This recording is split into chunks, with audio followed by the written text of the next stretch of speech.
और ये असल में थोड़ी देर पहले ये लेक्चर पूरा होने के बाद पता चला कि यहाँ पे गलती से 80 लिखा हुआ था, तो ये अलग से रिकॉर्डिंग इस लेक्चर के स्टार्ट में डाल रहा हूँ। ये लेक्चर 79 ही है, लेकिन इस लेक्चर के अंदर सारे लेक्चर में यहाँ पे लेक्चर 80 लिखा रहेगा, तो उसको माफ कर दीजिएगा, ये 79 ही है। ठीक है जी, अल्लाह हाफिज़, अस्सलाम वालेकुम जी। FAR1 लेक्चर 80 स्टार्ट करते हैं जी। कैफ 1, ये कुछ पेंडेंसीज हैं जरा ज्यादा पुरानी, आसिफ इंजीनियरिंग में बच्चों को मसला आ रहा है, वो इंशाल्लाह मैं कल डिस्कस कर दूंगा।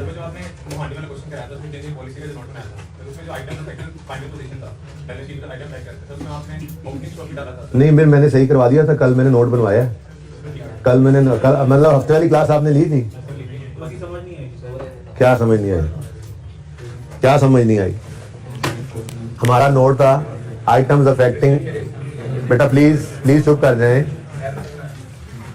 आइटम्स अफेक्टिंग SOFP में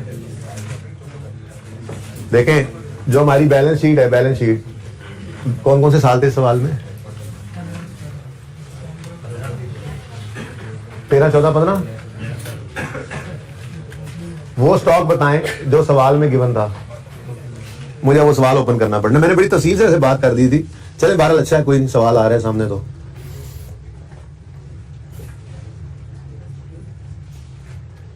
FIFO पर थे, एवको पे हमने चेंज किया, तो ये तीनों साल की फाइनेंशियल स्टेटमेंट्स बन के उसमें स्टॉक 37, 42.3 और 58.4 ये स्टॉक जा चुका था, जिसमें से ये ऑडिटेड है, ये ऑडिटेड है और ये ड्राफ्ट। ठीक है ना? अब जो हमने अकाउंटिंग पॉलिसी में चेंज किया, तो हमने क्या किया, हमने 37 वाले स्टॉक को उठाकर 35.5 पे कर दिया। ये क्लोजिंग स्टॉक में 1.5 तक क्या आया, डिक्रीज। अब क्लोजिंग स्टॉक SOFP के अंदर ऑफ 13 ये क्या हुआ जी, बताओ क्या हुआ? डिक्रीज हो गया। डिक्रीज इन, ऐसे लिखते हैं, दोबारा लिखते, डिक्रीज इन क्लोजिंग स्टॉक, और 13 का क्लोजिंग स्टॉक डिक्रीज हो गया कितने से? 1.5। अब ये क्लोजिंग स्टॉक 14 में क्या बना होगा? ओपनिंग। तो इनकम स्टेटमेंट में उसका इंपैक्ट ले तो लिया था कॉस्ट ऑफ सेल में, ओपनिंग स्टॉक बैलेंस शीट में तो नहीं ना आता। तो अगर मैंने पहले दिन जुमे को लिया भी था, तो मैंने हफ्ते को कह दिया था कि यार ये गलती, इसको ऐसे मत सोचो, वरना वो फिर उसको मतलब खत्म करके क्लोजिंग पे लाना होता है, नेट में इंपैक्ट वहीं पे पहुंच जाता है, लेकिन वो कंफ्यूज करता है। ज्यादा आसान बात मैंने हफ्ते को समझा दी थी। ठीक है ना? ज्यादा आसान बात यही है कि आप क्लोजिंग स्टॉक 35 पे ले आए हो, 1.5 से कम किया आपने, ये अगले साल क्या बनेगा? ओपनिंग। लेकिन ओपनिंग बैलेंस शीट में तो नहीं ना आता। ठीक हो गया? अब 14 में गए, 14 में आपने 42 वाले स्टॉक को कितने पे आप ले आए? 44.5 पे, यानी कि आपने इसको क्या किया? 2.2 से बढ़ाया। तो इंक्रीज इन क्लोजिंग स्टॉक 2014 का कितना है जी? 2.2 से इंक्रीज हो गया। अब ये क्लोजिंग स्टॉक ये वाला बैलेंस शीट में नजर आ रहा, हमारी रीस्टेटेड बैलेंस शीट में 35 पे नजर आएगा, ऐसे ही है ना?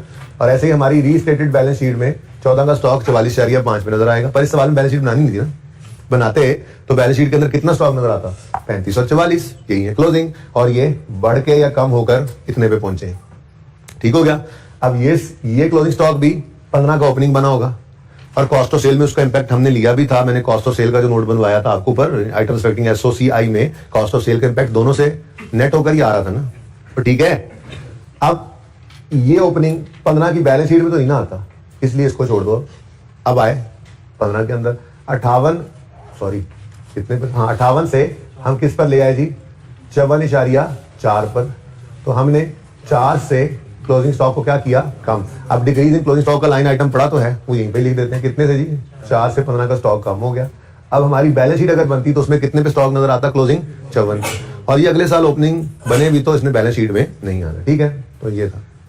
उसके बाद थी रिटेन्ड अर्निंग्स, ये फरमाइशी प्रोग्राम है। देखें आइटम्स अफेक्टिंग SOCI के अंदर, चले आप वो बात भी कर ही लेते हैं, बात ओपन हो ही गई है। तो आइटम्स अफेक्टिंग SOCI, मैंने तो जुमे के दिन एक और गलती भी की थी जो मैंने हफ्ते में सुधार ली थी कि डेप्रिसिएशन एक्सपेंस को ले लिया था। हालांकि ये क्या है? ये क्या है? चेंज इन पॉलिसी का नोट है। तो चेंज इन पॉलिसी तो सिर्फ ये स्टॉक वाली थी ना, वो तो प्रायर ईयर एरर था, ये चेंज एस्टिमेट था, व्हाटएवर वाज द केस। ठीक है ना? छोड़ो इस बात को, लेकिन वो चेंज इन पॉलिसी नहीं था। ठीक है ना? अब आइटम्स अफेक्टिंग SOCI के अंदर 15 और 14 था, तो मैंने आपको कहा था कि आपने कॉस्ट ऑफ सेल्स को सिर्फ देख लेना, ठीक है ना।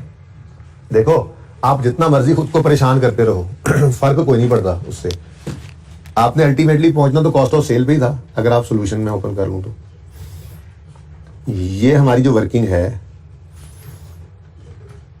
ऊपर ही पड़ी थी वैसे तो, कहां गया, आ गया सवाल। ये अब सिंपल सी बात है, आप अपने आप को खुद को उलझाते जाओ तो उलझाते जाओ, आपकी मर्जी है। Sales less cost of sales, cost of sale में होता है ओपनिंग स्टॉक, परचेजेस और क्लोजिंग स्टॉक। अब सादा सी बात याद रख लो, 10 जमा 100 माइनस 15, कॉस्ट ऑफ सेल कितनी आ रही है 95, ठीक है ना। इसमें देखो ओपनिंग स्टॉक जो है वो कॉस्ट ऑफ सेल में ऐड होने वाली फिगर है। Cost of sale is an expense, cost of sale is an expense, और जो चीज एक्सपेंस में ऐड होने वाली है उसका तो डायरेक्ट रिलेशन हो गया ना उस कॉस्ट से, अगर कॉस्ट पे ही सोचना है तो, ठीक है। तो कॉस्ट ओपनिंग स्टॉक जब जब बढ़ेगा कॉस्ट ऑफ सेल को बढ़ा देगा, क्योंकि कॉस्ट ऑफ सेल में ओपनिंग स्टॉक क्या हुआ करता है, ऐड। सबको नजर आ रहा है ये, या और बड़ा करके लिखो इसको, नजर आ रही है तो ऐसी डिस्कशन है बस, ठीक है। Closing stock opening stock cost of sale में क्या होता है, add. Cost of sale is an expense, तो एक्सपेंस में ऐड होने वाली चीज है ओपनिंग स्टॉक। अब अगर आपने ओपनिंग स्टॉक को बढ़ाया तो कॉस्ट ऑफ सेल को बढ़ाएगा, ओपनिंग स्टॉक को कम किया तो कॉस्ट ऑफ सेल को कम करेगा, ठीक है ना। जबकि क्लोजिंग स्टॉक क्या था, कॉस्ट ऑफ सेल में से माइनस होने वाली फिगर। तो जैसे ही इस माइनस होने वाली एक एक्सपेंस में से कोई चीज माइनस होना है, आपने माइनस होने वाली फिगर को अगर बढ़ाया तो एक्सपेंस को कम नहीं कर देगी। ये असल कहानी थी जो मैंने लिख के बता दिया था। ओपनिंग क्लोजिंग स्टॉक और प्रॉफिट का रिलेशन हमने जो डायरेक्ट बताया था, दरअसल उसके दरमियान में कॉस्ट ऑफ सेल बढ़ती थी कि क्लोजिंग स्टॉक को बढ़ाएं तो कॉस्ट ऑफ सेल कम होती है, जिस वजह से प्रॉफिट बढ़ रहा होता है। अब आप आए नोट के अंदर, आपने देखना था कॉस्ट ऑफ सेल पे असर, ठीक है। क्लोजिंग स्टॉक आसानी से समझ आ गया, क्लोजिंग स्टॉक क्या हो रहा है, कम। Closing stock cost of sale में माइनस होने वाली फिगर है, क्या ख्याल है। तो क्लोजिंग स्टॉक जब माइनस होने वाली फिगर जो है, मिसाल के तौर पे ये, मिसाल के तौर पे क्या, मैं फिगर ही वही लिख लेता हूं। अज्यूम क्या करना, 37 पर स्टॉक पड़ा था, ठीक है ना। अब ये सारी बातें मैं अज्यूम कर लेता हूं, ठीक है। इसको आप थोड़ा सा चेंज कर लें कि ये जी मिसाल के तौर पे 20 रुपए का स्टॉक था और ये 200 रुपए की परचेजेस की और 37 क्लोजिंग है। बताओ जरा कॉस्ट ऑफ सेल कितनी है, 183। अब मैंने कॉस्ट ऑफ सेल पे इंपैक्ट लेना है, बाकी थिंग्स रिमेनिंग सेम 13 के लिए, सिर्फ 13 की बात हो रही है, ठीक है ना। 2013 में हमने क्या किया, सब कुछ सेम था, क्लोजिंग स्टॉक 13 का हमने बदल दिया और 37 से कम करके 35.5 कर दिया। बताओ कॉस्ट ऑफ सेल पे क्या असर पड़ा, बढ़ गई कॉस्ट ऑफ सेल। बात ये मैंने वैसे ही समझा दिया था आपको जबानी कि क्लोजिंग स्टॉक जो है वो कॉस्ट ऑफ सेल में से माइनस होने वाली चीज है। अगर आप माइनस होने वाली चीज को कम करोगे तो अल्टीमेटली कॉस्ट ने बढ़ जाना है, तो फिर इंक्रीज इन, 13 तो है ही नहीं, सॉरी, अगर 13 होता तो उसमें क्या लिखते हम, increase in cost of sale. ये बात समझ आ गई।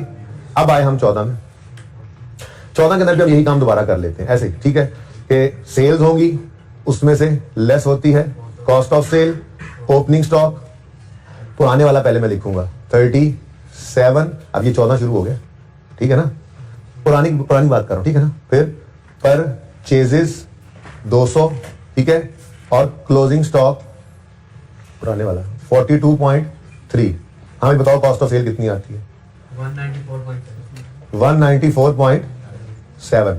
ये कहानी थी, लेकिन आप इधर देखो देखो देखो प्लीज, सब इधर देखो, ये जो कल आपको बात समझ नहीं आ रही थी, 37 का स्टॉक हुआ करता था, पुरानी बात है।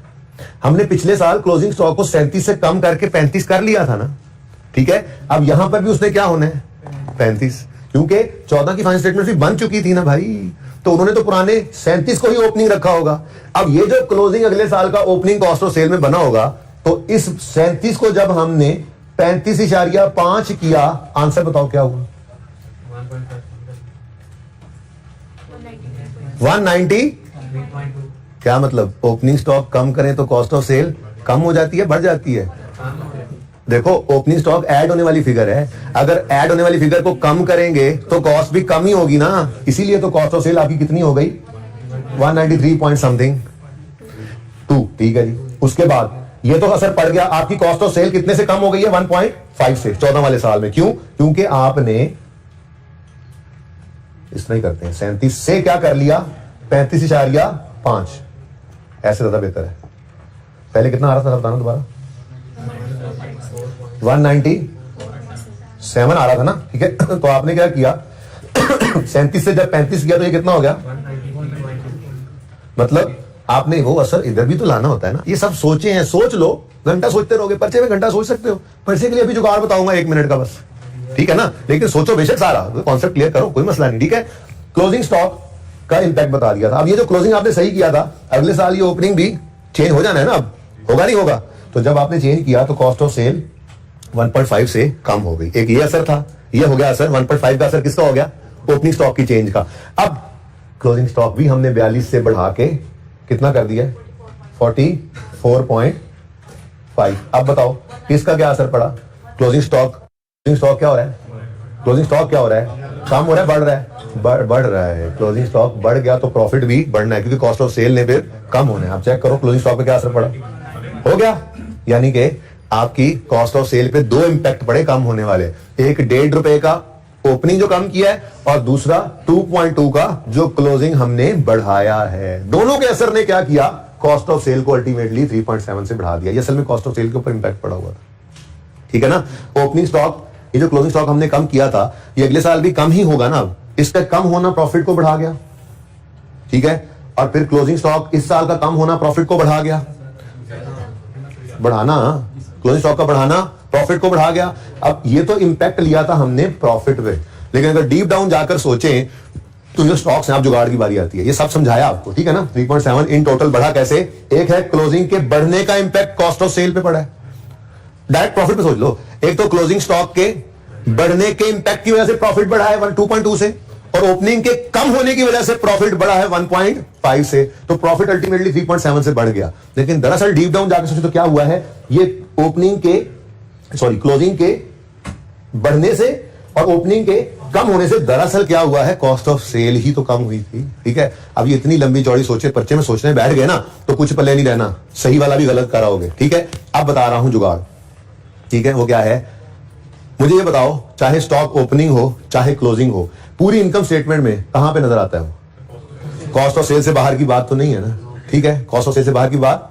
अब हमने जब ये नोट बनाना, ये इंपैक्ट ऑन प्रॉफिट निकालना है स्टॉक की एडजस्टमेंट का, तो प्रॉफिट पे इंपैक्ट निकला पड़ा है। बोलो ये ओपनिंग स्टॉक बढ़ा है या कम हुआ है, क्लोजिंग स्टॉक बढ़ा है या कम हुआ है, इसने जो प्रॉफिट पे असर डाला है, दरअसल वो असर किस पे था, कॉस्ट ऑफ सेल पे।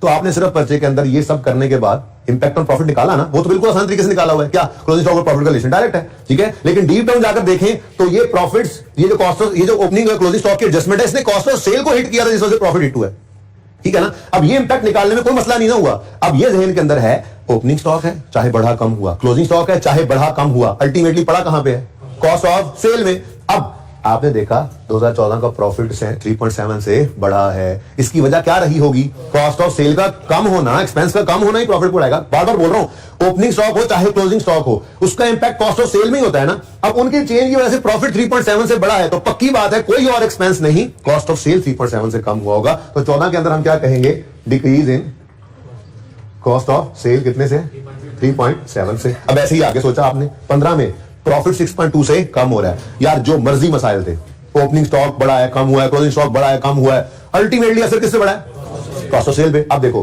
प्रॉफिट क्या हुआ है, कम, मतलब कॉस्ट क्या हुई होगी, इंक्रीज, बढ़ी होगी, ठीक है ना। तो कॉस्ट ऑफ सेल का बढ़ना था, जिस वजह से 15 में प्रॉफिट 6.2 से कम हुआ, तो increase in cost of sales. अब तो सही हो गया ना।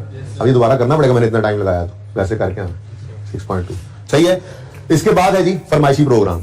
ये तो है, इस लाइन आइटम ने हिट ली इस चेंज की वजह से। अगली बात है, मैंने आपको बताया था, इनकम स्टेटमेंट हो तो जितने भी आइटम्स हो, जैसे आपने चांद पेंट्स के अंदर 6-7 आइटम्स को चेंज किया है, लेकिन एंड पे एक फरमाइशी प्रोग्राम भी है, प्रॉफिट पे इंपैक्ट बताओ, ठीक है ना। तो प्रॉफिट पे इंपैक्ट बताना है जी, फरमाइशी प्रोग्राम। प्रॉफिट ये बहुत आसान है, यहाँ क्या मतलब, कॉस्ट यानी एक्सपेंस डिक्रीज हुआ, एक्सपेंस का डिक्रीज होना प्रॉफिट को इंक्रीज कर देगा, ये तो फिर आसान है, ठीक है ना। इंक्रीज इन प्रॉफिट, और फिर 15 में आए तो कॉस्ट ऑफ सेल क्या हो रही है, इंक्रीज, तो प्रॉफिट डिक्रीज हो जाएगा, डिक्रीज इन प्रॉफिट 6.2, ठीक हो गया, सही है। ऐसे ही रिटेन अर्निंग्स के लिए तो आपको फॉर्मूला बताया हुआ था। रिटेन फॉर्मूला क्या बताया था, asset equal to capital plus liability होता है।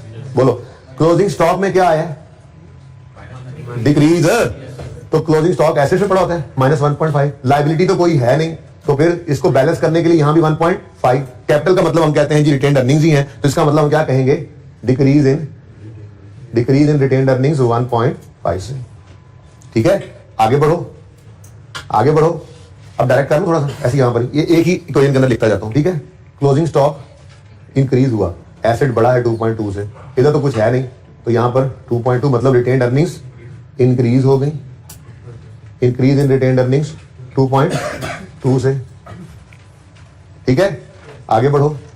क्लोजिंग स्टॉक 4 से कम हुआ है, क्लोजिंग स्टॉक का कम होना डायरेक्ट भी कर सकते थे बाहर, और इधर कुछ नहीं है, जीरो है, तो ये भी क्या हो गया, कम, तो रिटेन्ड अर्निंग्स में डिक्रीज आ गया 4 से, वो डिक्रीज इन रिटेन्ड पहले लाइन आइटम पड़ा हुआ था, ये आपका नोट था। ऊपर अंग्रेजी बस मैंने नहीं लिखी, नोट मुझसे आपने फिर बनवा लिया बातों बातों में। ठीक है, ये नोट है। होमवर्क करके आते तो तुम्हें पता होता है ना मसला आया है, आपको हमें भी पता तो लग ही गया, उनके लेवल पे नहीं पहुंच सकते आप, आपको तो ये बात समझनी पड़ी है, उन्होंने समझी हुई थी, पक्की करनी पड़ी है। हाँ जी, आपको मसला इसमें, अब तो कोई मसला नहीं है इसमें, मोहानी वाला सवाल है उसका नोट, आपको गहरी नींद से उठा के कहना बना दो तो आप 1 मिनट बना देना। ठीक है, देखो मैंने बड़ी लंबी चौड़ी बहस की है, मैंने प्रूव किया बातों को, लेकिन पर्चे के लिए ये बातें रेलेवेंट नहीं है। खुद सोचो ना, मैं आपको सोचवा रहा था तो 15 मिनट लग गए हमें, पर्चे में क्या ये 12 खाता है? तो इतनी सी बात जुगाड़ पर्चे के लिए याद रख लो, स्टॉक्स जो होते हैं चाहे ओपनिंग हो चाहे क्लोजिंग हो, इनकम स्टेटमेंट के अंदर वो कॉस्ट ऑफ सेल के अंदर पड़े। अब अगर स्टॉक्स की मूवमेंट है, चेंज इन पॉलिसी हो चाहे प्रायर ईयर एरर हो स्टॉक को चेंज करना, वो स्टॉक की मूवमेंट के बारे में आपको मैंने क्या बताया हुआ है, आपने इंपैक्ट ऑन प्रॉफिट वाली वर्किंग कर लेनी है। इंपैक्ट ऑन प्रॉफिट वाली वर्किंग करके आप इनकम स्टेटमेंट भी बना लोगे, चेंज इन इक्विटी भी बना लोगे, बैलेंस शीट भी बना लोगे, जो भी चाहना आपने बना लेना। आप फिर नोट पे जब आएंगे आप, तो नोट के लिए आपको फिर थोड़ा सा ये जुगाड़, क्या प्रॉफिट में इंक्रीज आ रहा है तो पक्की बात है स्टॉक की एडजस्टमेंट की वजह से है, तो कॉस्ट ऑफ सेल कम हुई होगी तो स्टॉक ये प्रॉफिट बढ़ा है। और अगर प्रॉफिट में डिक्रीज आ रहा है, इंपैक्ट ऑन प्रॉफिट तो 1 मिनट में निकल आता था ना वर्किंग, ठीक है, अगर प्रॉफिट में डिक्रीज आ रहा है और स्टॉक की एडजस्टमेंट की वजह से है, तो पक्की बात है कॉस्ट ऑफ सेल का असर है, और कॉस्ट ऑफ सेल बढ़ी होगी तो स्टॉक ये प्रॉफिट कम हुआ है, तो आप इस तरह से कॉस्ट ऑफ सेल का इंपैक्ट ले लोगे, प्रॉफिट का तो आ ही जाएगा। ठीक है, समझ आई है? किया था ये सवाल घर पे? नहीं किया था, बताया नहीं आपने, ये बताया नहीं आपने। बैठ जाओ सारे।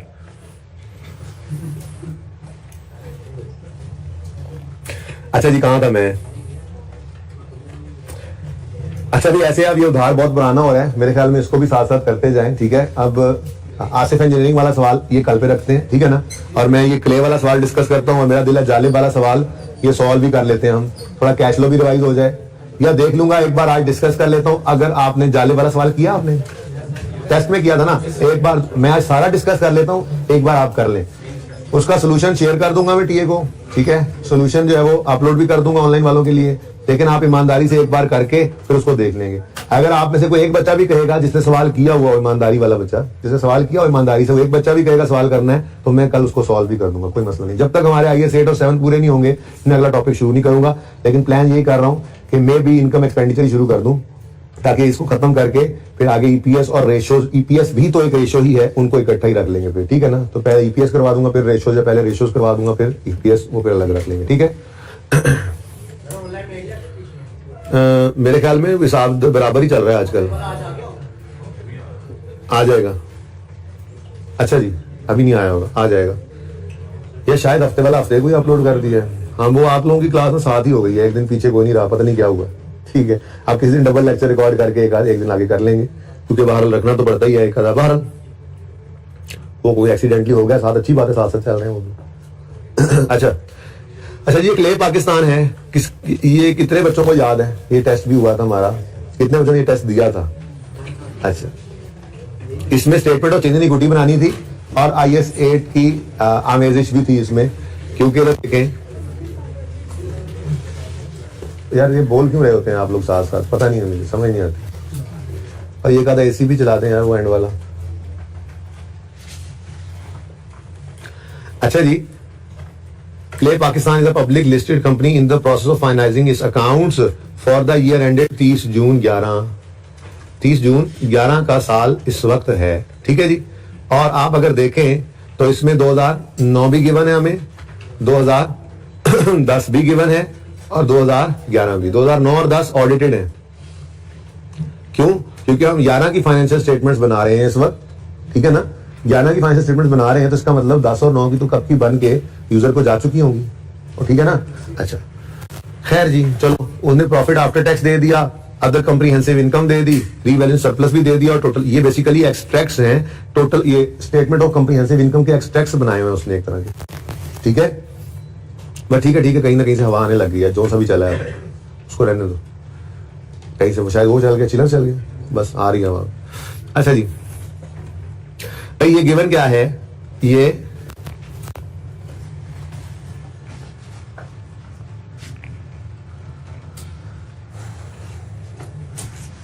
चीजें आपको वही एक्सैक्ट ही गिवन है ना, जो मैं जैसे मैं बताता था, sale less cost of sale, GP add income less admin expense, selling expense, other expense, finance cost, profit before tax less tax और प्रॉफिट आफ्टर टैक्स, ये वहां पे पहुंच हुआ है, ठीक है ना। उसके बाद एड अदर कॉम्प्रिहेंसिव इनकम हम करते थे, जिसमें रिवैल्यूएशन सरप्लस है, और फिर नीचे क्या आ रहा है, टोटल कॉम्प्रिहेंसिव इनकम। तो ये वही एक्सट्रैक्ट बना हुआ है, सही है, और सही है ना, साथ ही हो ना मेरे, शुक्र है।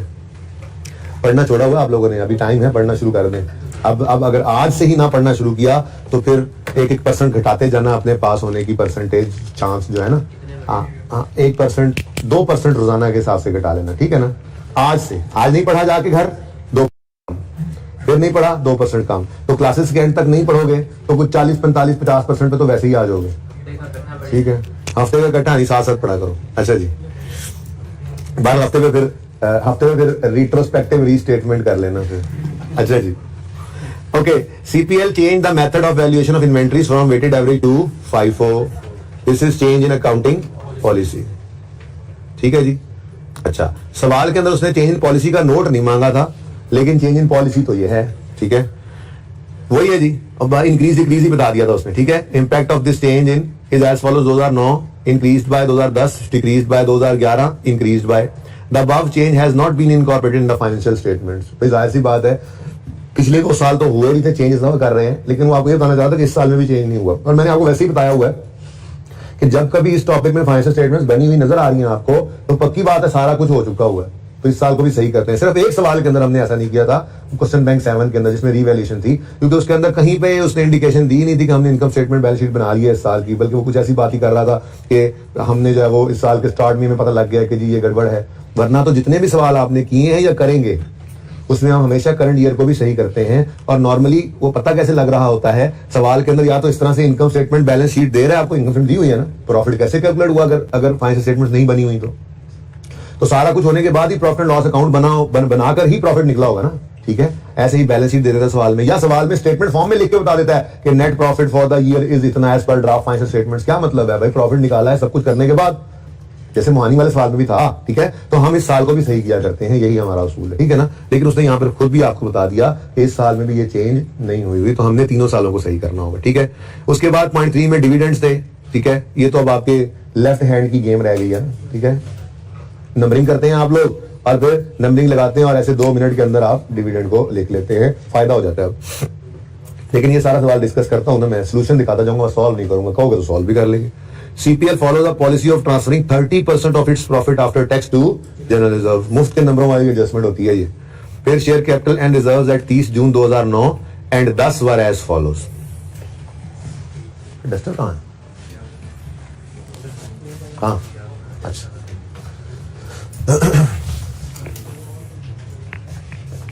ये तो मैं डाल रहा हूं मैं।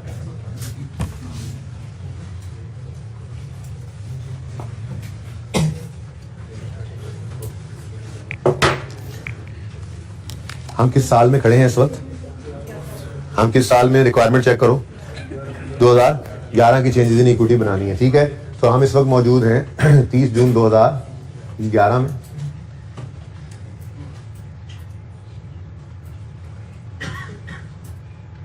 इस टॉपिक में आपको कहा था हम हमेशा इनकम स्टेटमेंट 2 साल की बनाते हैं, बैलेंस शीट, ठीक है ना। तो ये डाटा तो उसने, इनकम स्टेटमेंट तो उसने बनाकर दी हुई थी, ये देखें, इसलिए मैंने इनकम स्टेटमेंट नहीं बनाई, उसने इवन इनकम स्टेटमेंट 3 साल की दी हुई है, ठीक है। तो ये ऑडिटेड और ये ड्राफ्ट। अगर बैलेंस शीट की बात करें तो बैलेंस शीट के अंदर उसने कुछ बैलेंसेस दिए हैं, बैलेंस शीट बनाकर हमें नहीं दी थी, यहाँ पर भी कुछ बैलेंसेस होते हैं, ठीक है। क्या कह रहा है जी, शेयर कैपिटल 2009 का भी दे रहा है और 2010 का, 30 जून 2009 का शेयर कैपिटल दे रहे हैं, अच्छी बात है जी। कितना? 90,400। 30 जून 2010 का 10340। 2011 का गिवन नहीं।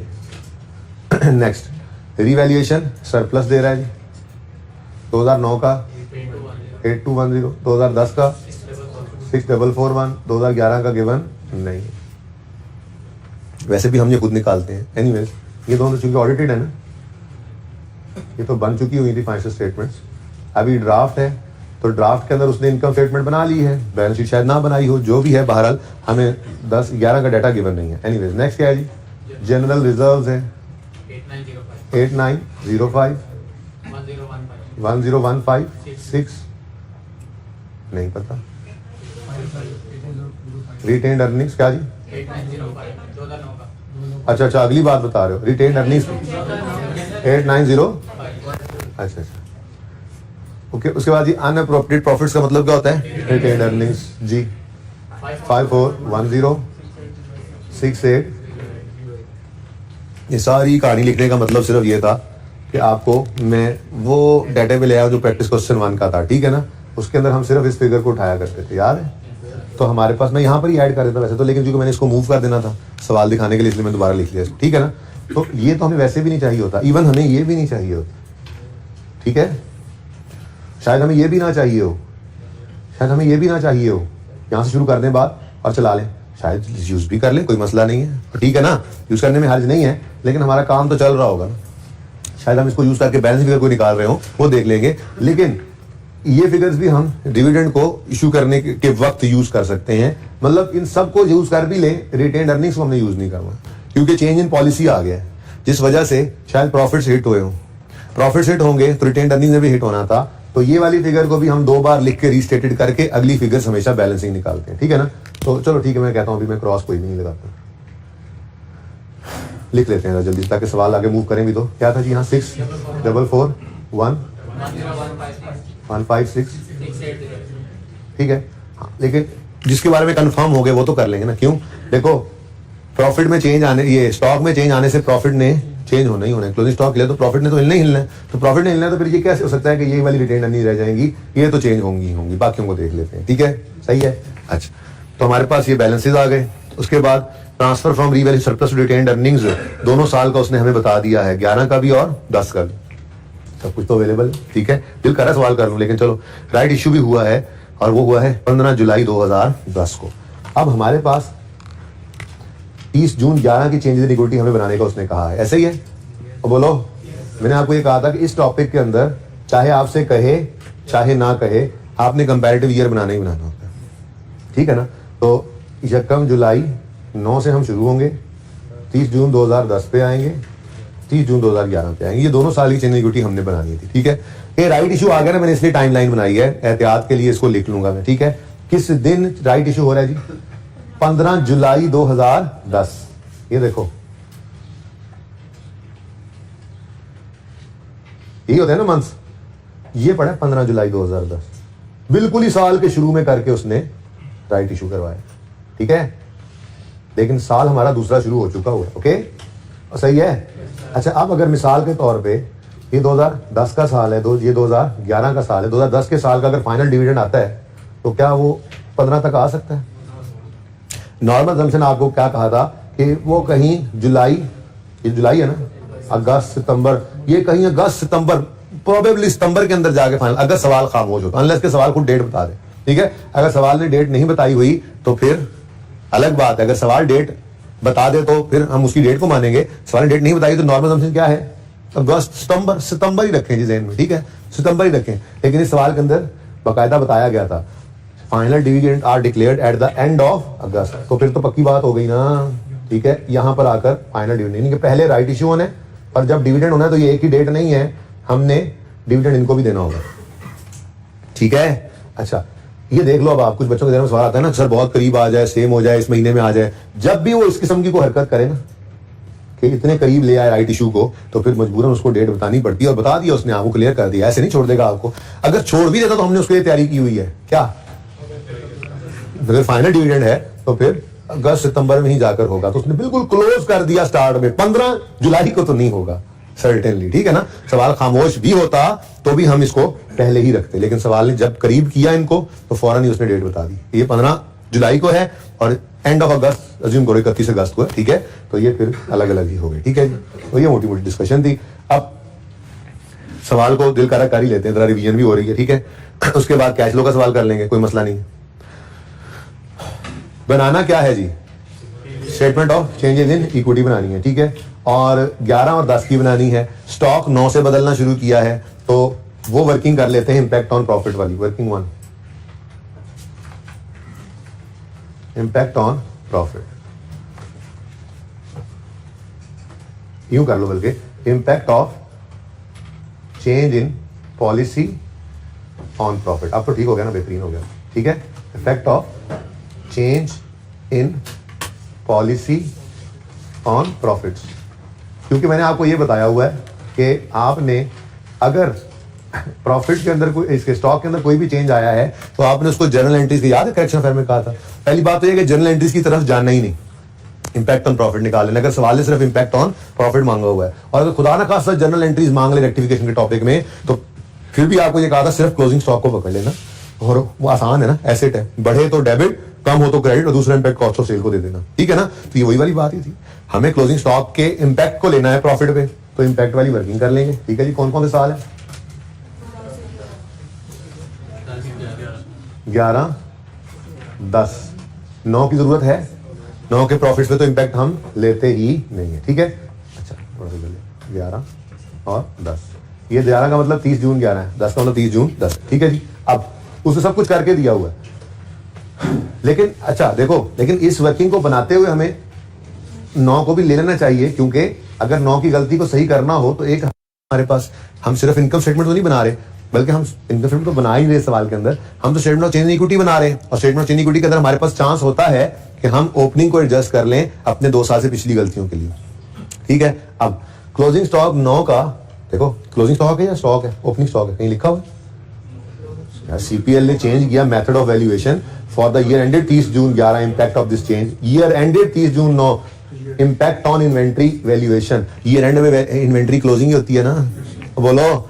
तो फिर कह रहा है 2009 का प्रॉफिट इंक्रीज हुआ 20 से, ठीक है, तो हम यूं लिखेंगे यहां पर क्लोजिंग स्टॉक, ठीक है जी। क्लोजिंग स्टॉक किसका जी, 2009 का, उसमें क्या आया जी 2009 कितना 20 से बढ़ गया, क्लोजिंग स्टॉक बढ़ा तो प्रॉफिट भी बढ़ गया, ठीक है। नेक्स्ट 2010 का क्लोजिंग स्टॉक 30 से डिक्रीज हो गया, सिर्फ क्लोजिंग लिखे जा रहे हैं, यही तरतीब याद है। ये ना मैं मोहानी वाले सवाल में मसला होने की वजह से अब मैं सवाल करवाने में मजबूर हुआ, मुझे लग रहा है कि शायद ये रिपीट हो जाए तो अच्छा है, ठीक है, कि अब नहीं रहा मसला उसमें। बहरहाल क्लोजिंग स्टॉक ऑफ 2010, जितनी प्रैक्टिस कर लोगे उतना अच्छा है। सवाल आप लोगों ने जो कर लिए है ना, वो मुझे करवाने में कोई मसला नहीं है, मैं 10 बार करवाने को तैयार हूँ, ठीक है जी। क्लोजिंग स्टॉक 2010 30 से कम हुआ तो प्रॉफिट भी 30 से कम हो गया, ठीक है। क्लोजिंग स्टॉक लिखने की जरूरत नहीं, decrease increase. Next closing stock 11 का 20 से बढ़ गया, तो क्लोजिंग स्टॉक ऑफ 11 20 से बढ़ गया तो प्रॉफिट भी बढ़ गया। अगला काम, आंखें बंद करके 20 लिखो और नेगेटिव लिख दे, ठीक है। ये जो सवाल अगले साल ओपनिंग बना, देखो अब मैं ये सवाल जो करवा रहा हूं ना, इसके अंदर मैंने अब वो सोचना ही नहीं ओपनिंग क्लोजिंग स्टॉक, मैं तो आपको डायरेक्ट ही, बल्कि यहां तो प्रॉफिट का इंपैक्ट आएगा, मैं वैसे नोट के लिए डिस्कशन कर दूंगा जब वर्किंग सामने आ गई, तो पर्चे में क्या करना है आपने, कॉन्सेप्ट तो आपके पास आ चुका है, ठीक है। उसके बाद ये 30 अगले साल ओपनिंग, कोई सोचना ही नहीं है, इंपैक्ट उलट कर दो बस, ठीक है। और ये तो अगले साल जाना है, और अगला साल हमारे पास है नहीं, ठीक है जी। तो चेंज इन पॉलिसी तो इतना सही था, सवाल में आप देख चुके हैं, चेंज इन पॉलिसी तो सिर्फ यही है ना, तो बोलो। अच्छा, तो इंपैक्ट ऑन प्रॉफिट है 20, 50 का नेगेटिव और 50 का पॉजिटिव, ठीक हो गया जी। अब आपने जो ये 5410 पकड़ना है, ठीक है, तो ये 5410 में गड़बड़ क्या है, ये 30 जून 9 का है, और 30 जून 9 की गलती भी हमारे पास आ गई है, जिसको हमने सही करना होगा, ठीक है ना। तो अभी लेते हैं यार, वैसे ना statement of change in equity मांगी है, उसमें मसला सिर्फ ये है सवाल के अंदर, तो बहुत लेंथी हो जाना सवाल। बहरहाल रिटेन्ड अर्निंग्स के कॉलम की अगर बात करें तो ओपनिंग 2 बार आएगा, ठीक है। ओपनिंग मैं सोल्यूशन से दिखा देता हूँ, ठीक है। ओपनिंग आएगा 2 बार, ओके, और 5410 के अंदर हम इस 20 की एडजस्टमेंट एक बार करके उसको रीस्टेटेड लिख लेंगे, ठीक है। नहीं अब नहीं छोड़े जी, क्या क्या क्या क्या कुछ है, जरा नाम बता दो इसका। क्ले पाकिस्तान। लेकिन ये ध्यान में रखो, मैंने जाने वाला सवाल भी करवाना है हमें। स्टेटमेंट ऑफ, ये पूरा लिखना प्लीज, वरना नंबर कट जाएंगे। Change in equity for the year ended, जी बेटा, for the year ended 30 June 11। फिर सवाल पढ़ते हैं, पता लग गया है कि 3 साल की गलती है, तो लिख लो ना ओपनिंग को 2 बार, ठीक है। एक बार लिखो ओपनिंग, फिर एक लाइन खाली छोड़कर दोबारा लिख लो ओपनिंग, ठीक है ना। उसके बाद क्लोजिंग बैलेंस और क्लोजिंग बैलेंस। अब कहा था आपको ये वाली डेट उठाओ, एंड पे लिखो 30 जून 11, तो फिर ये क्या होगा 30 जून 10, तो फिर ये क्या होगा 30 जून 9 कह लो या यकम जुलाई 9 कह लो, बात तो एक ही है। लेकिन इसको 2 बार लिख लो फिर,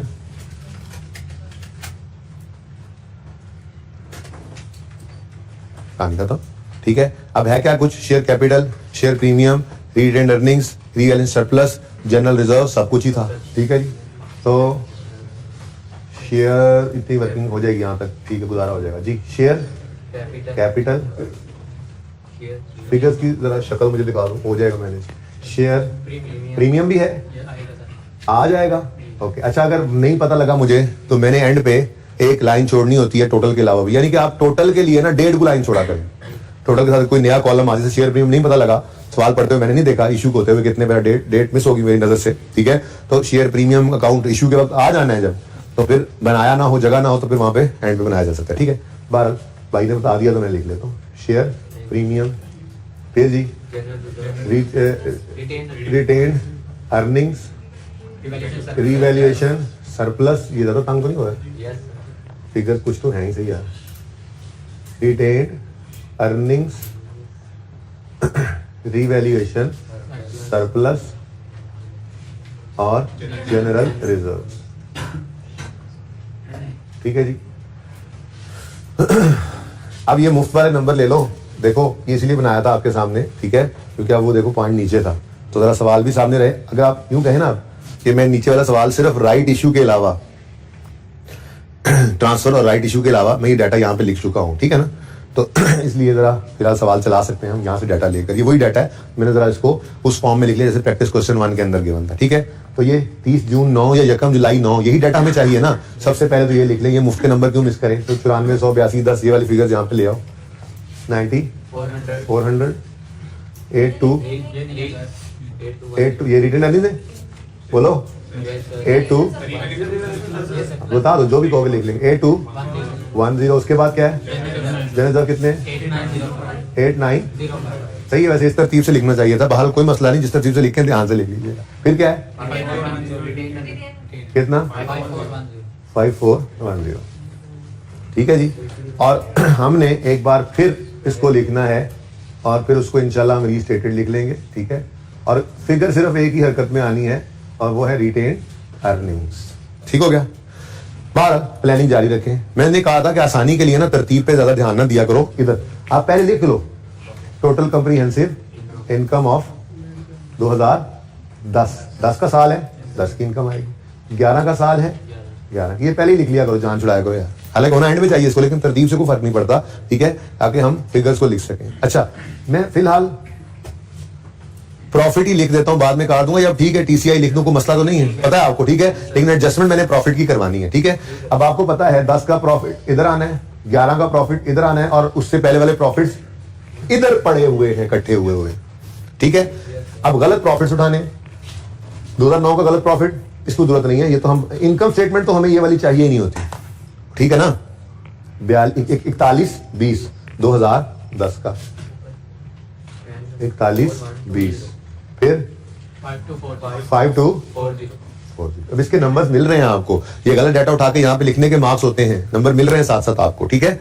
उसके बाद revaluation surplus arose during the year सिर्फ 11 में है, ठीक है। सिर्फ कौन से साल में है, तो अरोज और किसी साल में नहीं हुआ, तो मैं सेफली यहां पर ये नंबर लेना चाहूं तो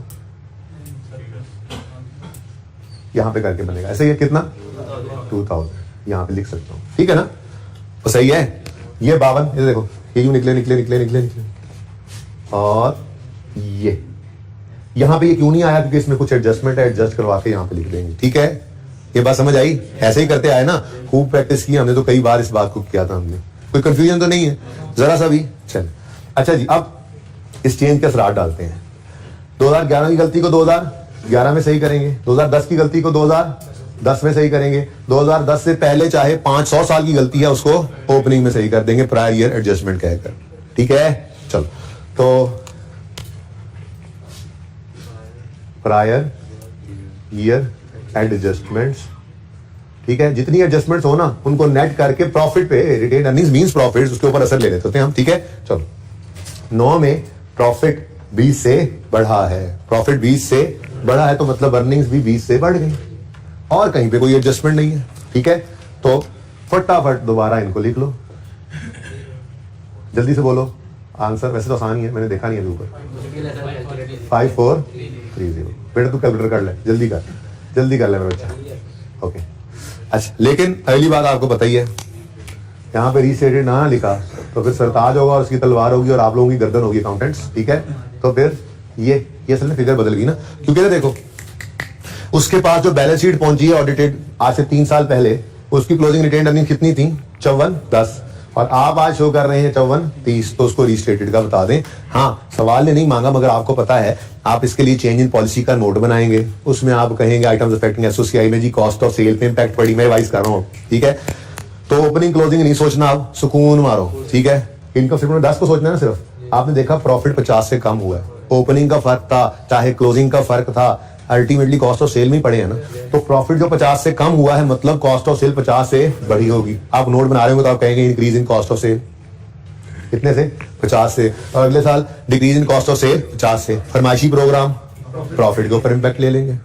ठीक है, नहीं इनकम स्टेटमेंट में प्रॉफिट, रिटेन अर्निंग, फरमाइशी प्रोग्राम, बैलेंस शीट के आइटम्स का। ठीक है, अब स्टेटमेंट ऑफ फाइनेंशियल पोजीशन के आइटम्स की तरफ जाएंगे तो वहां पे आपको चेंज नजर आएगी सिर्फ रिटेन अर्निंग्स में, और कोई चेंज है ही नहीं। ठीक है ना, तो अगर बनाना पड़े तो मैंने कहा चलो थोड़ा सा रिवाइज, थोड़ी अच्छी होगी ना रिवीजन, जरा पक्के पक्के उसूल मान गए जुगाड़ पर्चे के लिए। अच्छा ले भाई, अब ये गलतियां सही करवा दें। 10 के प्रॉफिट्स 50 से कम हुए -50, 11 के प्रॉफिट 50 से बढ़ गए +50।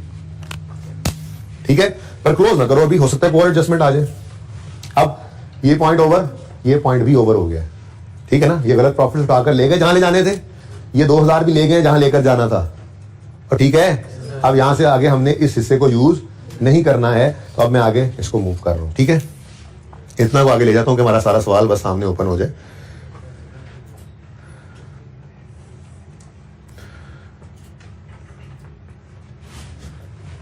काम कर लेते हैं।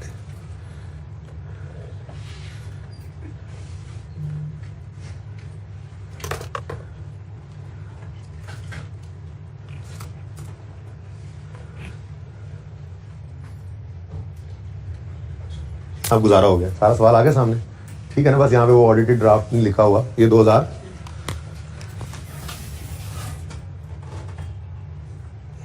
गलबात गई मुख्तार। अब सारा सवाल ये यही है ना आखिरी एडजस्टमेंट। ठीक है, बीच में वो वाला डाटा मैंने यहाँ पे लिखा हुआ है ना, इसलिए अब ये सवाल आपके सामने प्रेजेंट हो गया सारा। ठीक है, अच्छा जी, तो ये this point is over, this point is also over. अब चेंज इन कॉर्पोरेट नहीं थी, हमने कर ली। ठीक है, अब आगे डिविडेंड्स की बारिश की कहानी की तरफ। तो हमारे साल्स कौन कौन से हैं? साल्स 11 और 10, 10 और 11 लिखते हैं, सॉरी 10 और 11। 10 में क्या आ सकता है जी? फाइनल ऑफ 2009 और इंटरिम ऑफ 2010। और 11 में क्या कुछ आ सकता है जी? Final of 10, interim of 11।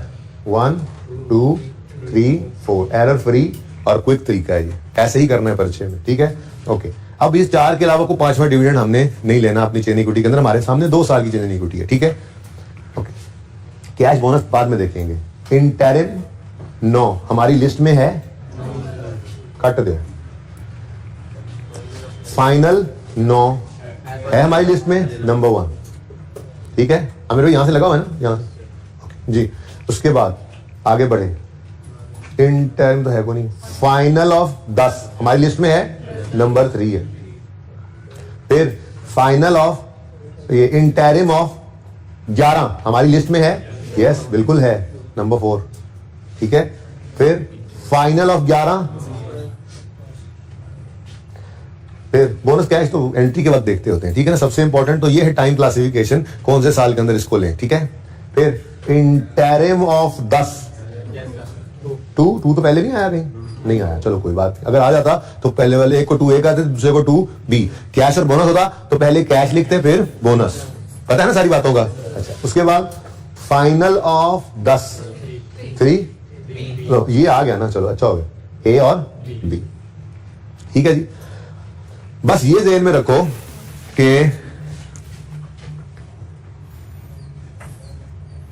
ये ध्यान में रखो कि राइट इशू हो रहा है 2011 वाले साल में, ठीक है ना। यानी 3 और 4 वाले डिविडेंड्स के बारे में ध्यान रखो कि जिस साल में 3 और 4 वाले डिविडेंड आने हैं उस साल में राइट इशू भी है, लेकिन वो ध्यान हमने पहले ही कर लिया। राइट इशू बिल्कुल स्टार्ट में है, मतलब 3 और 4 का मतलब पता है ना, 3 और 4 ये वाले डिविडेंड जो इस साल में आने हैं, ठीक है। 3 और 4 वाले जो डिविडेंड्स हैं वो राइट इशू के बाद है, यानी ये सारे डिविडेंड में उन नए शेयर होल्डर्स को भी हमने डिविडेंड बांटने हैं, ठीक है। और समझ गए, सवाल तो खत्म हो गया, शुरू होने से पहले खत्म हो गया, क्योंकि ये तो ऐसे ऐसे ऐसे ऐसे कर देंगे हम, बस एक राइट इशू नहीं आना है बीच में, वो भी मैं उठा के ऊपर ले आया हूं, ठीक है ना। ओके, तो चलो शुरू करते हैं। 1 और 2 में तो कोई राइट इशू नहीं है ना, पहले साल में कोई राइट इशू नहीं है, बस ट्रांसफर की अमाउंट मत भूलना, और एक वो इधर और भी था पॉलिसी ऑफ का, वो ये 30% वाला, ये मुफ्त के नंबर ना भूलना, और डिविडेंड्स को पोस्ट कर देते हैं, ठीक है। तो पहले डिविडेंड ही कर देते हैं। हाँ जी, इधर देखो, 1 और 2, आसानी ये भी हो जाती है कि सिर्फ 1 और 2 लेने हैं हमने, ठीक है ना, 1 और 2। तो 1 क्या है जी, फाइनल ऑफ 9,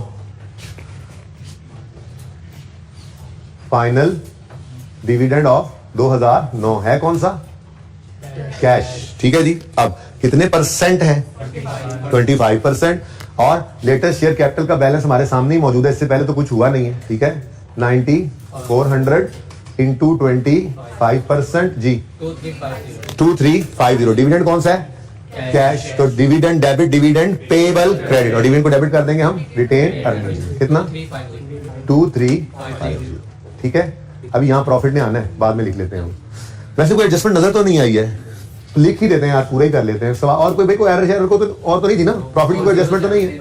4070, ये भी चलो लिखा 4070 जी, और ये डिविडेंड कितना आया 2350, लो जी 235। अच्छा इधर देखो, सरप्लस कोई नहीं है, रोज हुआ था ड्यूरिंग द ईयर, सवाल नहीं था, इसलिए यहाँ पे कुछ नहीं आया, ठीक है ना। अच्छा 2350 ये retain earnings debit, dividend payable credit, ठीक हो गया।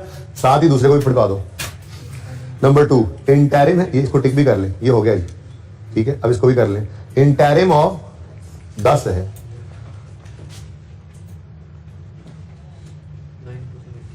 इंटरिम ऑफ 10 पहले ना लिख लिया होता हमने, कभी भी नहीं, फाइनल सबसे पहले आता है, उसके बाद फिर अगले साल के इंटरिम बांटते हैं। है भी कौन सा ये, बोनस, सर्फ एक्सेल नहीं है ये, बोनस है, लेकिन लकीली फिलहाल तक तो 9400 इंटू वो 94 पे ही अभी तक ना शेयर कैपिटल जी, 940। अब एंट्री बोलो, डिविडेंड डेबिट रिटेन अर्निंग्स में, और शेयर कैपिटल क्रेडिट, अब बढ़ गया शेयर कैपिटल, लेकिन अब इसके बाद को डिविडेंड बांटा ही अगले साल बांटना है, तो ये भी उसमें शामिल हो गए, ठीक है, सही है। उसके बाद डिविडेंड हो गया जी, 0.3 हो गया, ठीक है। अब क्या रह गया, 30% ट्रांसफर और रिटेन अर्निंग्स वाली ट्रांसफर, पहले दिन ही दोनों एंट्रीज करा दी थी आपको जब स्टेटमेंट चीनी कुटी का टॉपिक शुरू किया था, तो आइए सेट किया, बैंड एंड की बातें हैं, ठीक है। दोनों ट्रांसफर लिखनी है आपने, ट्रांसफर टू जनरल रिजर्व, ये सवाल ने बताया हुआ कितना, ठीक है। अब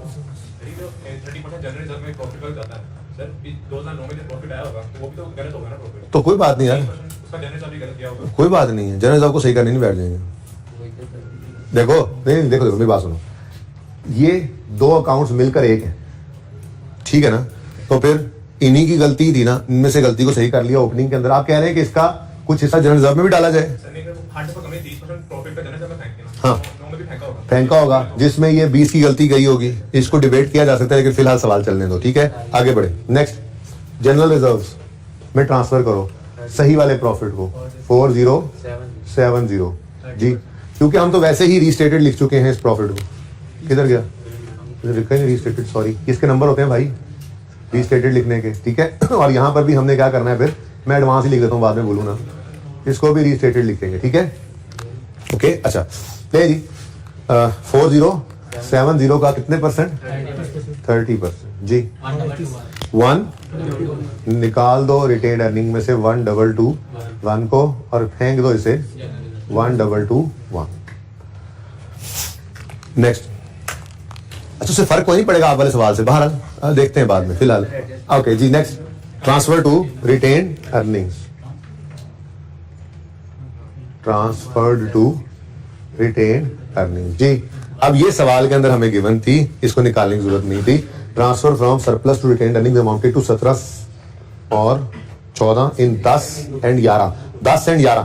तो ये 2010 का था और ये 2011 ऐसे ही है। तो 2010 की ट्रांसफर है 1769 1769 1769 revaluation surplus debit 1769 retained earnings credit. ठीक हो गया जी। तो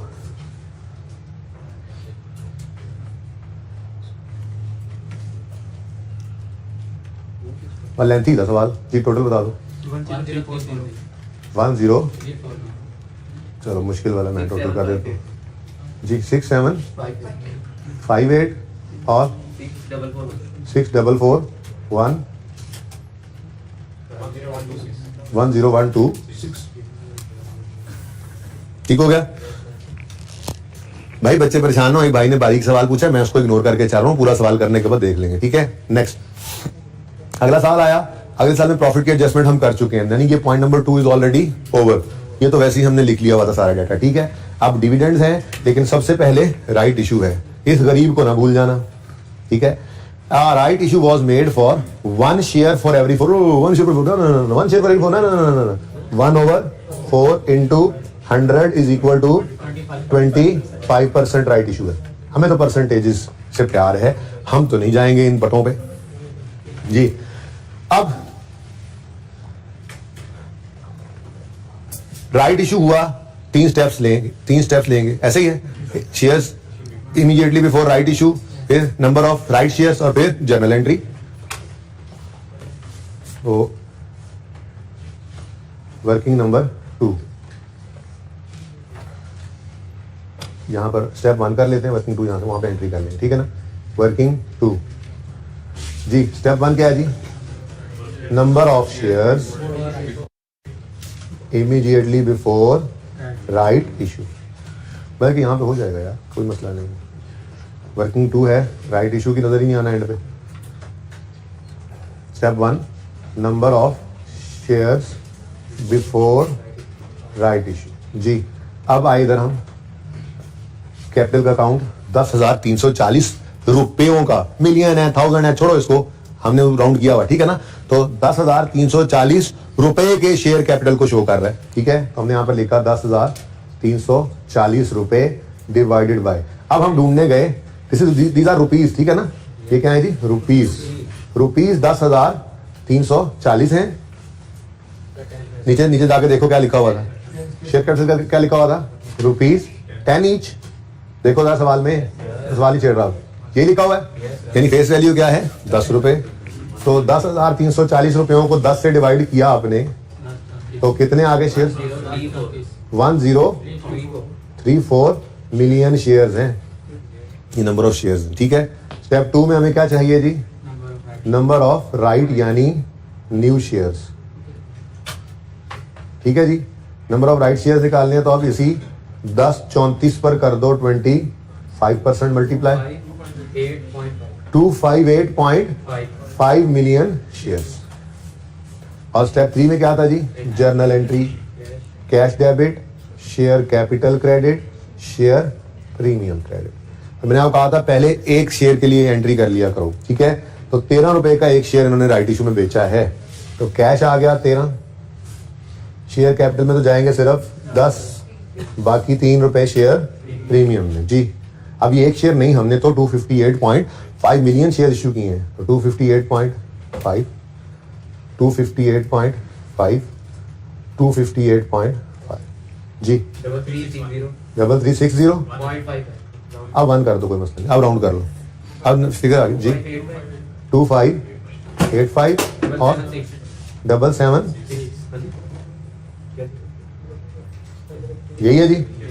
तो कैश डेबिट हो गया तुम्हारे में 2585 राइट इशू। अच्छा जी, राइट इशू आप यहाँ ब्रैकेट में भी कर सकते थे, वर्किंग ना भी करें तो, बस अब तो वर्किंग कर दी मैंने। यहाँ पे आप क्या लिखते, आप लिखते ये नंबर ऑफ शेयर निकाल लिए ना, तो 258.5 इंटू 10 और फिर 258.5 इंटू 3 करके आगे फिगर लिख देते, बस कोई एंट्री करने की जरूरत नहीं है, पर्चे में टाइम बच सकता है जी। 2585 776 ठीक हो गया जी। अब 3 डिविडेंड्स आने हैं, मुफ्त के नंबर हैं, 1 मिनट का काम है, ठीक है, क्योंकि प्रॉफिट तो एडजस्ट हो चुका है ये भी जी। बताइए 5290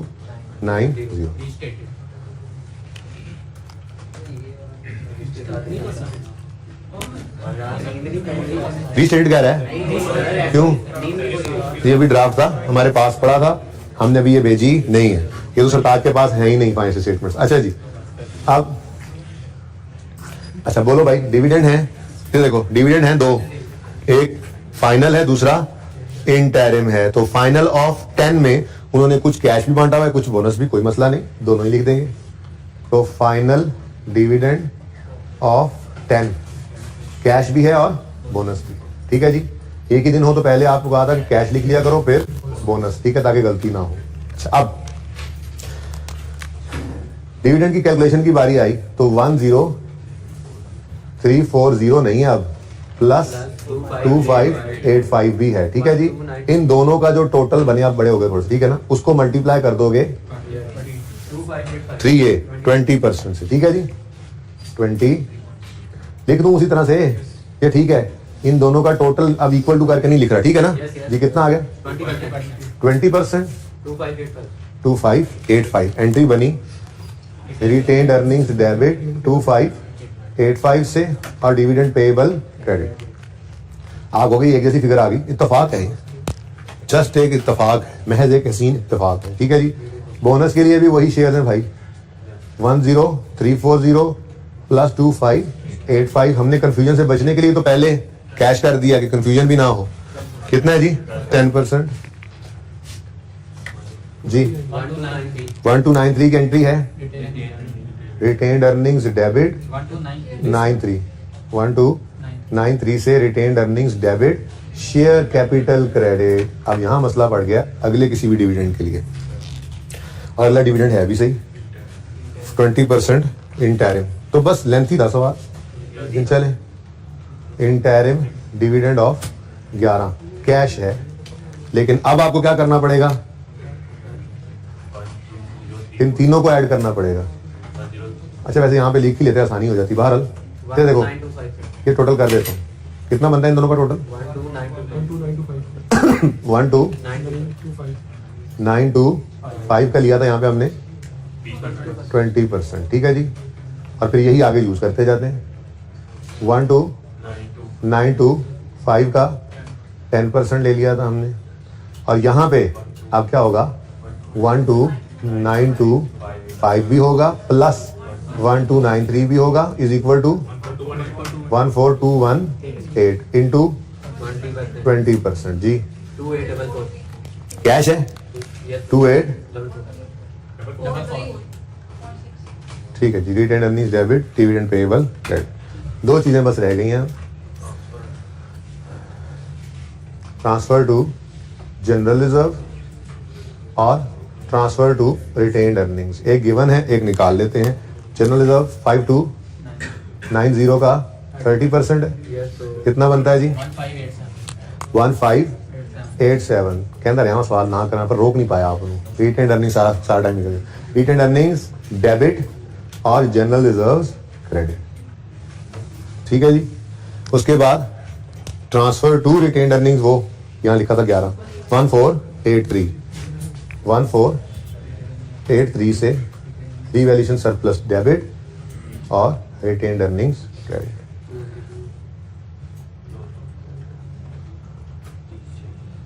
जून 2011 जी बोले। 14218 जी। नेक्स्ट 776 नेक्स्ट 5222 चेक कर लो भाई। नेक्स्ट 6958 नेक्स्ट 11713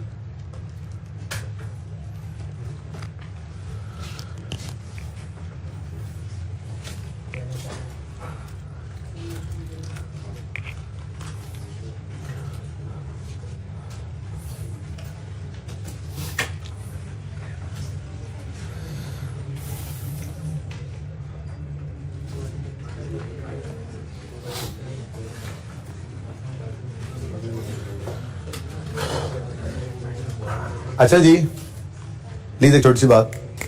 भाई साहब एक सवाल कर रहे थे, ये सवाल हो गया ना खत्म। अब थोड़ी सी बात इस पे देखिए जी। हम प्रॉफिट्स में से कुछ प्रॉफिट निकाल के अर्निंग्स में रखते हैं और वो 30% ऑफ दैट प्रॉफिट था, ठीक है ना। तो ठीक है, हमने उस वक्त पुराने प्रॉफिट को उठा के, यानी कि जो भी सवाल के अंदर लिखा हुआ प्रॉफिट, ठीक है ना, वो हमने जो 2009 के अंदर किया भी था रिकॉर्ड, उसका 30% जनरल में डाल दिया था, ठीक है ना। अब जब आपने ये 20 रिटेन्ड अर्निंग में एडजस्टमेंट डाली है, ठीक है, तो इस एडजस्टमेंट से प्रॉफिट्स तो ठीक हो गए ना। अब देखो ये भी प्रॉफिट्स पड़े हैं, ये भी प्रॉफिट्स पड़े हैं, डिस्ट्रीब्यूटेबल प्रॉफिट्स ही हैं दोनों, ठीक है ना। इसलिए हम ज्यादा मुसीबत में खुद को नहीं डालते। खामखा करना चाहें तो कर सकते हैं आप, ठीक है, आप इसको भी एडजस्ट करने बैठ जाएं, लेकिन जरूरत नहीं है मेरे ख्याल से। प्रॉफिट्स की फिगर सही करनी थी। प्रॉफिट्स 2 बकेट्स में पड़े हैं, 20 का इंपैक्ट किसी एक बकेट में फेंक दो तो अल्टीमेटली प्रॉफिट्स तो सही हो गए ना 2009 के, ठीक है। तो ये ओपनिंग का जो टोटल है इक्विटी का, वो हमारा सही हो गया इस 20 के पढ़ने से। वो 20 कम पड़ा था तो 20 बढ़ा लिया हमने, वो अलग अलग करके बढ़ाए या इकट्ठा बढ़ा दे, कोई मसला नहीं है, इसलिए ज्यादा परेशान होने की जरूरत नहीं है। कर दोगे तब भी ठीक है, नहीं करोगे तब भी ठीक है। अच्छा जी, जरा आ जाओ अब जल्दी से क्वेश्चन देखो, जालिब वाला। आज ये होमवर्क में है, अब होमवर्क थोड़ा अपडेट हो गया। आज होमवर्क में आपको टेस्ट नंबर, ये जालिब वाला 8 नहीं है, 9 नहीं, 7 का टेस्ट हो गया। ये सवाल मैंने खुद करवा दिया, करवाना ही नहीं था, बस खत्म का। जालिब वाला नहीं ना दिया, वो तो हो गया ना, मैंने करवा दिया, मेरी तसल्ली होगी उससे। मैं कह रहा हूँ टेस्ट नंबर 9 जालिब वाला क्वेश्चन डायरेक्ट मेथड से आपने करके आना है, जो रिक्वायर्ड था, ये मैं करवा दूंगा। फिर इनडायरेक्ट से यही सवाल होमवर्क में दूंगा, उसका सोल्यूशन प्रोवाइड कर दूंगा, ठीक है, ओके। अच्छा, इसमें कुछ काबिल जिक्र बात है तो मैं देख लूँ एक दफा। आप बताएं किस चीज में मसला है आपको इसमें जी।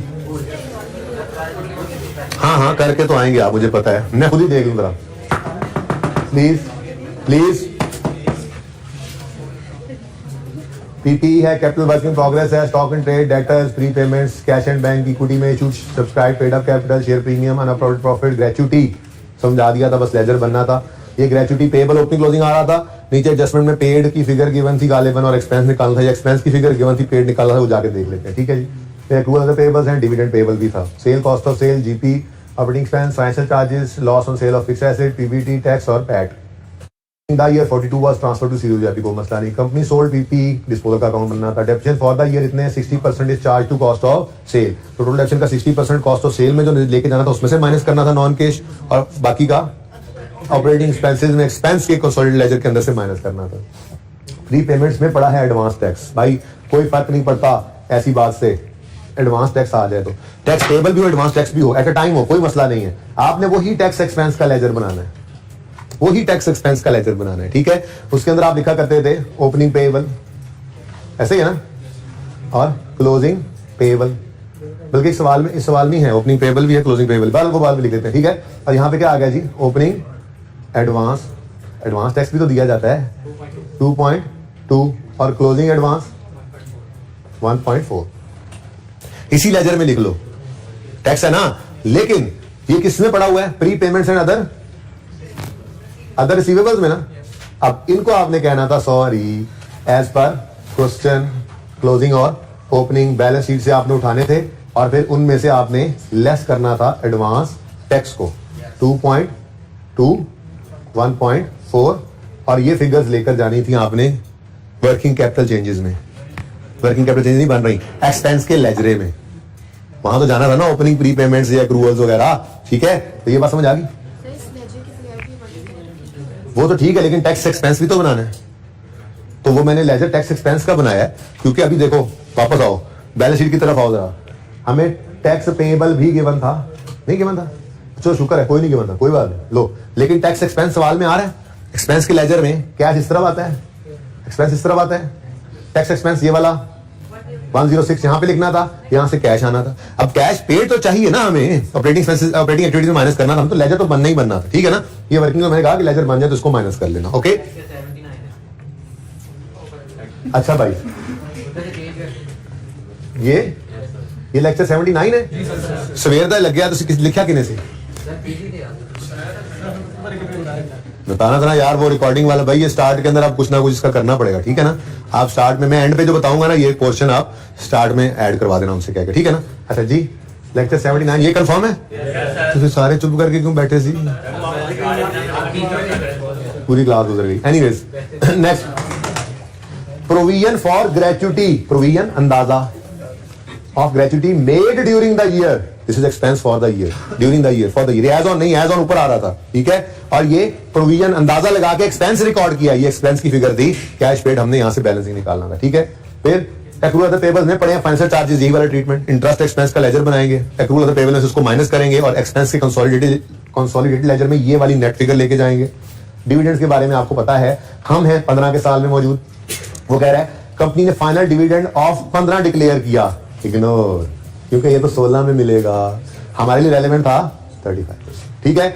और उसके बाद बोनस इशू भी 15 वाला करेंगे, इग्नोर, हमें चाहिए था 0%, ठीक है। ये थोड़ी सी फनकारी भी थी, ब्रैकेट वाले लेने थे और असल वाले जो सामने लिखे हैं उनको क्या करना था, इग्नोर। मेरे ख्याल मसला नहीं है, सवाल लाजमी कीजिएगा, मैं लाजमी कल भी ये चेक करूंगा, ये सारा सवाल करके आएंगे, मैं सोल्यूशन आपको अवेलेबल कर दूंगा, ठीक है। एक तो जाले वाला सवाल हो गया और एक कैरी फॉरवर्ड चला गया है, क्वेश्चन बैंक 6 है आसिफ, ठीक है ना, IAS 8 का, ये पेंडिंग में चला गया अभी तक, ठीक है। ये मैं इंशाल्लाह कल डिस्कस करूंगा और कल कैश फ्लो के MCQ भी डिस्कस हो जाएंगे, या इन दोनों की डिस्कशन छोड़ के मैं इनकम एक्सपेंडिचर भी स्टार्ट कर सकता हूं। अल्लाह हाफिज।